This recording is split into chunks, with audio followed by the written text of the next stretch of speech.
welcome. Okay, no, I'm not gonna sound like Steve Reinhardt here, but we do have news today. I think this is bottomed out. Seriously, this is as cheap as you can get it, in my opinion, down here. And I'm in, and I'm holding. I can wait. All this down here is just to me. That's just support. All of this is resistance on the monthly at least. That's what I'm saying. I mean, really, if it goes to triple zero one, I would be absolutely floored. Like, I don't know what would have to happen for that to go to triple zero one. At that point, it's worth buying at triple zero one because if it goes to triple zero two, you can just sell it to someone and hope they buy it at triple zero two, and you just made double real fast. The cheaper it gets, the bigger the move it can make percentage wise. Yeah, I'm thinking this is it. I even put here buy and hold year long swing. If you're patient, you're gonna make lots of money, in my opinion. Let's go over this article that came out today. Rad January SaaS software as a service revenue up 383%. Contracts in hand break 500K recurring monthly revenue milestone as strong growth continues, and I would expect more strong growth moving forward. It's February, so time flies. Holy crap! I swear I was just celebrating the New Year's. I swear, not too long ago. It's like I turned 30, and now time goes by faster. It's really sad, actually. I wish it wasn't like that. When I was in high school, time seemed to move slow, but now it's moving fast. I don't get it. How does that work? But anyways, yeah, contracted revenue derived from device rental now surpasses 500,000 a month. This excludes revenue generated from installations, training, and remote monitoring services. So the number is bigger than what is shown here.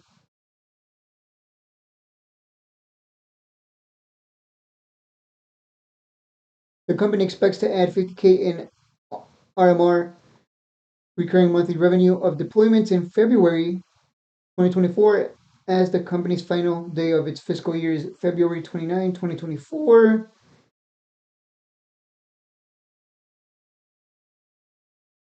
Mm, they want to hit a big target of 700K recurring monthly revenue, which should bring SaaS revenues within the range of operationally positive cash flow.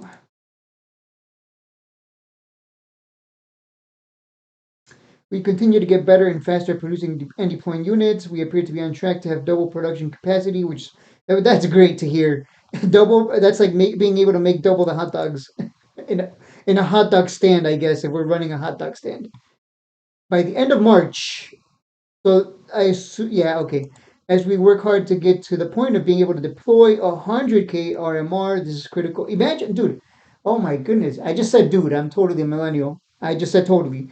Anyways, 100K RMR. One day this is going to be 1 million RMR, and I look forward to what the share price is going to be. I'm hoping Steve Reinhardt does not reverse split. That's the only thing that's the one thing we have to be worried about because the reverse split. Even Eilis admitted that if they reverse split to get to Nasdaq, they still run the risk of getting beat down back to pennies. And I think AITX should not reverse split. I think it should push it away. They should push it to 2030 or 2027 or just keep pushing it a year later. I think it would be a bad idea to reverse split anytime soon in the next couple of years. Uh, the risk is pretty great that it goes up to whatever. I don't know what I don't know what kind of reverse split they would do. 5 for 1, 1 for 1. I don't know, but I think the risk is too high that we just get beat down, and that would just hurt shareholders. I would prefer it that they don't reverse split because I know there's no reverse split until 2025, I believe. So it's I'd rather they keep working on this. This gets to 1 million, then 2 million, and they just keep ramping up. And we should see that reflected in the share price, especially with how low it is right now. Anyways, really, what 0001? Ooh, so scared. This is critical to our high growth goals. Again, I think really the only big concern would be the reverse split. Because 2025 is just around the corner, which is insane. Like I said, time just flies. We have a strong and growing sales funnel with some incredibly large opportunities. However, conservatively continuing at roughly the current rate of monthly sales, we could hit 700K by May 2024. If this happens, we can get devices deployed, puts us in a good position in July to achieve the 700K invoiced RMR.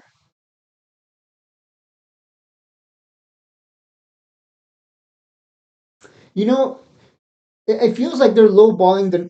It feels like they're lowballing the numbers here because they appear to. They said this themselves. We appear to be on track to have double production capacity in place by the end of March. So they're gonna have from April till the end of the year. So what, 9 months? They're gonna have a whole 9 months to. They have double the production capacity. They'll be able to make more hot dogs the next 9 months after March. That I think they're lowballing themselves here on purpose. If it's possible that they're saying, "Hey, we're just aiming for 700, 800K," but they probably secretly want to hit that 1 million plus, which is what I would expect. 'Cause it feels like they're kind of lowballing it. But again, I can. It makes sense why they would say, "Hey, we're just shooting for 800K," and not, you know, and not end up disappointing shareholders by saying, "Hey, we're shooting for 1.5 million," and then they don't hit the target. So it makes sense why they're doing this. I'm trying to think ahead here. I really think the big move is going to come this year, probably later on, since they won't double their capacity until March, and won't be able to take advantage of that probably till mid summer. Again, this is just me speculating based on what I'm reading here. And my voice, I'm losing it apparently.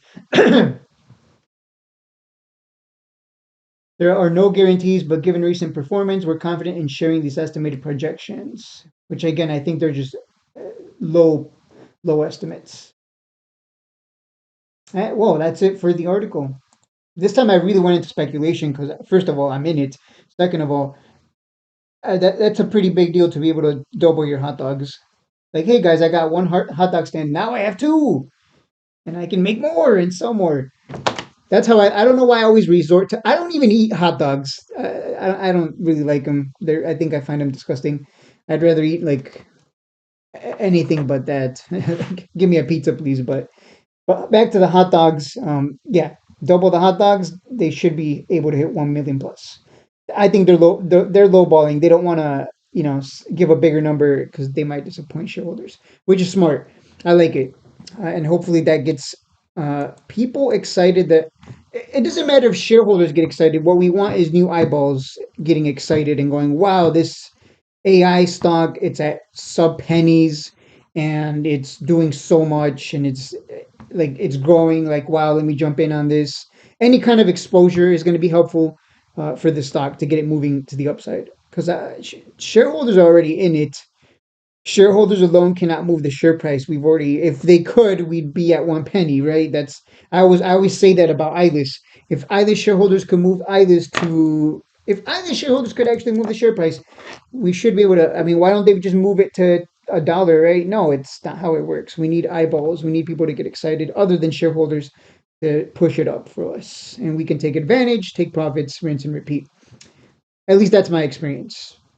And those are my thoughts on Aitx for the year. That is it for the video. If you enjoyed this, like and subscribe. I will see you in the next one. Holy crap, 9 minutes.